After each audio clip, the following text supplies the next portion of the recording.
Have you ever found yourself holding on to something long after it's clear that it's no longer beneficial for you?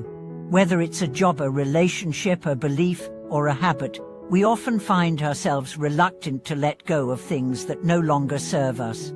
But why is that?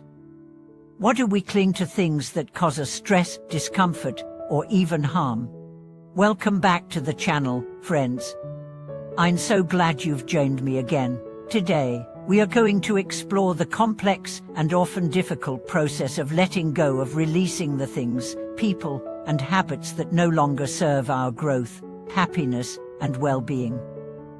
Letting go is one of the most powerful forms of self-liberation, but it can also be one of the most challenging things we ever do. Why is it so hard? And how can we learn to do it in a way that leads to greater freedom and peace? At first glance, it may seem counterintuitive. After all, why would anyone hold on to something that is causing them pain or frustration? But the reality is, letting go often requires us to confront a fear of the unknown. We fear what might happen if we release our grip on something familiar, even if it's not helping us anymore. Letting go forces us to embrace uncertainty, and that uncertainty can feel deeply unsettling. It's much easier to stay in the known, even if it's uncomfortable, than to step into the unknown, even if it promises growth. So, why do we struggle to let go? The first reason is attachment. As human beings, we form attachments to people, places, ideas, and experiences. Attachment is a natural part of life. We bond with our loved ones, we become attached to our routines, and we form deep connections to the things we've invested time and energy into. These attachments give us a sense of security and belonging. But sometimes, we can become too attached, holding on to things that no longer align with our true purpose or happiness. For example, let's consider a job that once brought you fulfillment but has become a source of stress. Maybe you've stayed in this position because it feels secure, or because you're afraid of losing the benefits it provides. Even though it's no longer bringing you joy, you hold on to it out of fear, habit, or comfort. You might tell yourself, it's not that bad, but at least I have stability.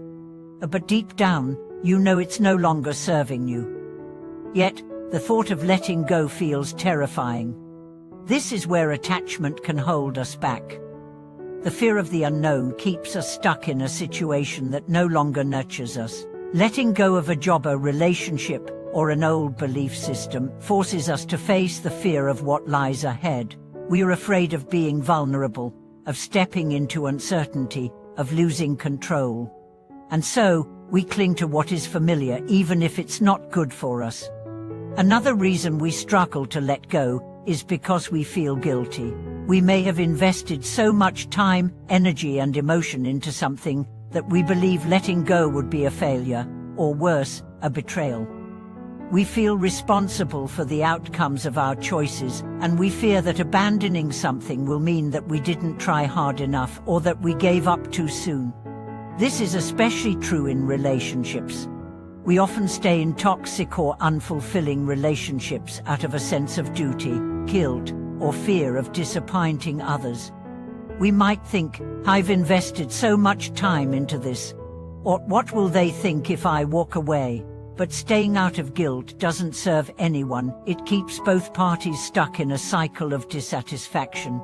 And letting go, in this case, doesn't mean you didn't try. It means you've recognized that the situation is no longer healthy for either person.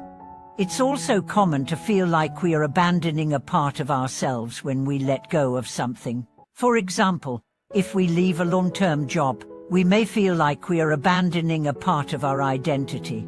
If we end a relationship, we may feel like we are giving up a version of ourselves that was built around that person. But this belief is rooted in the idea that we are defined by our attachments, when in fact, we are always evolving. Letting go is not about abandoning who we are, it's about creating space for who we are becoming. So, how can we begin to let go of what no longer serves us? The first step is awareness. We need to become conscious of what we are holding on to, and ask ourselves if it truly serves our highest good. Is it making us feel energized, alive, and connected to our purpose? Or is it draining us, causing stress, and keeping us from experiencing the life we want to live? Letting go starts with honest self-reflection.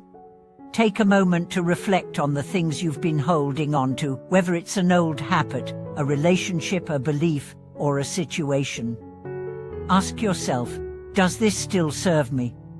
Does it bring me peace and fulfillment, or is it holding me back? This simple question can be incredibly powerful. When you answer honestly, you'll begin to see what's no longer aligned with your true self. Once you've identified what needs to be released, the next step is to practice self-compassion. Letting go is a process, and it's not always easy. It's okay to feel conflicted or unsure. It's okay to mourn the loss of something that was once meaningful.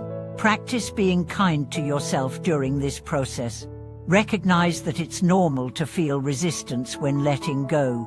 But also remember that, in order to grow and move forward, you must create space for new opportunities, new relationships, and new experiences. One of the most effective tools for letting go is mindfulness. Mindfulness helps us become present with our thoughts and feelings without judgment. It allows us to observe our attachment to certain things and recognize that we are not defined by those attachments. Mindfulness teaches us to sit with discomfort and to let go of the need to control every outcome. It helps us embrace the present moment, which is all we really have. When we practice mindfulness, we become more aware of the patterns that keep us holding on to things that no longer serve us. And in that awareness, we can make the conscious decision to release them. Another helpful practice is setting clear intentions. Letting go is not about simply walking away, it's about consciously choosing what you want to make space for. When you let go of something, you're not just giving up, you're making room for something new, something that aligns more closely with your values and goals. Ask yourself, what do I want to invite into my life now? Letting go becomes a positive act of creation, not just a passive act of surrender. As you move through this process, it's important to be patient with yourself. Letting go is a journey, not a destination. Some things take time to release. Some attachments are harder to break than others. But with time, patience, and self-compassion, you will begin to feel lighter, freer, and more aligned with who you truly are. Letting go also creates space for new growth and possibilities. When we hold on to things that no longer serve us, we are essentially blocking ourselves from receiving new blessings, opportunities, and relationships. Once we release what's weighing us down, we open ourselves up to new experiences. It's as if we make room for life to flow through us more easily, without obstruction. Ultimately, the act of letting go is about trust. Trust in yourself, trust in life. Trust that, by releasing what no longer serves you, you are creating the conditions for something better to emerge. It may not happen immediately, and it may not look the way you expect, but by letting go, you are actively making space for your highest potential. As we continue to explore the powerful process of letting go, let's dive deeper into how we can cultivate a mindset that embraces release and transformation. Letting go isn't just about removing something from our lives, it's about making room for new growth, new opportunities, and new versions of ourselves. By shifting our perspective on the things we hold onto, we can unlock a freedom that allows us to live more fully and authentically. At its core, letting go is not just about loss, it's about making a choice to evolve. The very act of releasing is an invitation to step into the unknown, to trust that what lies ahead will bring more alignment, peace, and fulfillment. It's natural to resist change, especially when it involves stepping away from what's familiar. But remember, everything in life is temporary, and by holding on too tightly to what no longer serves us, we miss out on the beauty of transformation. Take a moment to think about a time when you've resisted letting go of something. Whether it was a job, a relationship, or even an outdated belief, chances are there was a moment where you felt stuck, caught between what you knew and what you feared. Perhaps you stayed because it was easier to stick with the familiar, even though deep down you knew it wasn't serving your higher good. And while it may have been difficult to let go at the time, think about how you felt once you finally made the decision to release it. Chances are, the relief, the clarity, and the sense of freedom you experienced were all signs that letting go allowed space for something better to enter your life.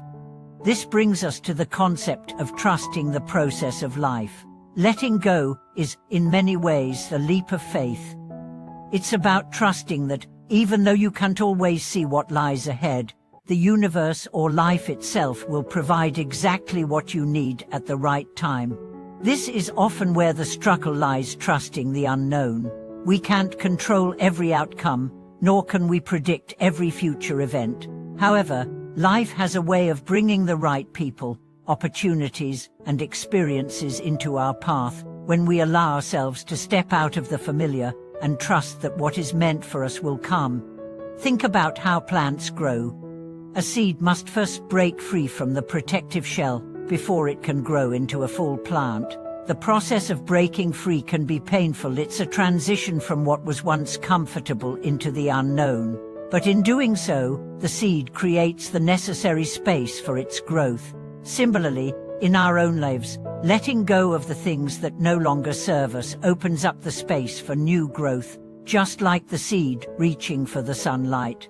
And while we might not always understand the full picture during the process, eventually we see the beauty in what was created through our willingness to release. But trust doesn't come easy for everyone. For many of us, trust is something that has been eroded by past disappointments, failures, or betrayals. When we've been hurt in the past, letting go can feel like an act of vulnerability, an invitation for more pain to enter our lives. And this is where self-compassion plays a vital role. To trust the process of life, we first need to build a foundation of self-compassion. We need to be kind to ourselves when we struggle to release what no longer serves us. It's important to remember that it's okay to feel uncertain and fearful. Letting go doesn't mean we are weak or giving up. It means we are acknowledging our own worth, and we trust that the future holds better things for us. Self-compassion allows us to forgive ourselves for past mistakes and to move forward with the understanding that we are deserving of the best life has to offer. Another critical aspect of letting go is recognizing that sometimes it's not the people, places, or things we need to release, it's the attachment itself. Attachment is the emotional bond we form with an outcome or a particular identity. We often attach ourselves to the idea of something working out in a specific way, or to the belief that we must maintain certain relationships in order to feel validated. When things don't work out as planned, or when relationships evolve, we may feel a deep sense of loss. However, attachment can cloud our judgment and cause unnecessary suffering. For example, when we become attached to an outcome such as achieving a specific career goal or having a relationship go a certain way, we become fixated on controlling the future. But the more we attach ourselves to an outcome, the more we resist the natural flow of life. Life doesn't always unfold according to our plans, and when we let go of rigid attachments, we open ourselves up to the unexpected joys and opportunities that life brings. This is where mindful detachment comes into play. Detachment doesn't mean that we stop caring, it means that we stop clinging to the outcome. Mindful detachment allows us to be fully present in the journey, without obsessing over what we can't control. We learn to invest our energy into the things that matter, without the fear that not getting the desired result will lead to failure or regret. Mindful detachment also means that we release the need to control others. It's about allowing people to be themselves and accepting that we cannot change anyone but ourselves. When we practice mindful detachment, we free ourselves from the burden of attachment, and we begin to see the beauty in the process itself, rather than just the destination. We start to enjoy the experience of living, rather than constantly waiting for something to happen. This opens us up to a deeper, more authentic way of living, one where we no longer fear change, and where we embrace the flow of life with open arms. And now, let's explore a concept that's essential to this entire process: letting go of limiting beliefs. Our beliefs are powerful. They shape our reality, and often, they hold us back from stepping into our true potential. Limiting beliefs are the unconscious thoughts we carry that tell us we are not good enough, that we don't deserve success, or that we are stuck in our current situation forever. These beliefs can be so deeply ingrained that they seem like facts, but they are nothing more than stories we tell ourselves. To let go of limiting beliefs, we must first become aware of them. This requires honest self-reflection. What beliefs have you been carrying that are keeping you stuck? Do you believe that success is for others, not you? Do you believe that you're incapable of change? These beliefs are often rooted in fear or past experiences, but they do not define who you are. The moment you begin to recognize and challenge these beliefs, you can begin to release them. By consciously choosing to let go of these old stories, you create the space for new, empowering beliefs to emerge. Once you start to release your limiting beliefs, you create the foundation for a life of greater possibility. You free yourself from the constraints of self-doubt, and you open yourself up to a world of new opportunities. You begin to believe that you are worthy of success, that you are capable of change, and that the future is filled with infinite potential. In the end, letting go is not just about releasing things that are holding us back. It's about choosing to step into the highest version of ourselves. It's about trusting that the universe, or life itself, has a way of guiding us toward what we truly need, even if we don't understand it in the moment. When we let go, we open the door to new possibilities, new growth, and new experiences. It's about making space for who we are becoming, not who we've been. Thank you so much for watching this video. I hope this discussion on letting go has inspired you to reflect on what you might need to release in your own life. What limiting beliefs, attachments, or fears are you ready to let go of in order to create space for your highest potential? Please share your thoughts in the comments. What's one thing you've struggled to let go of, and how did you begin the process of releasing it? If you found this video helpful, please like, subscribe, and share it with someone who might benefit from hearing this message. Your support helps to spread this important conversation. Until next time, remember, letting go is not a loss, it's an invitation for something new to enter your life. Keep making space for the life you deserve.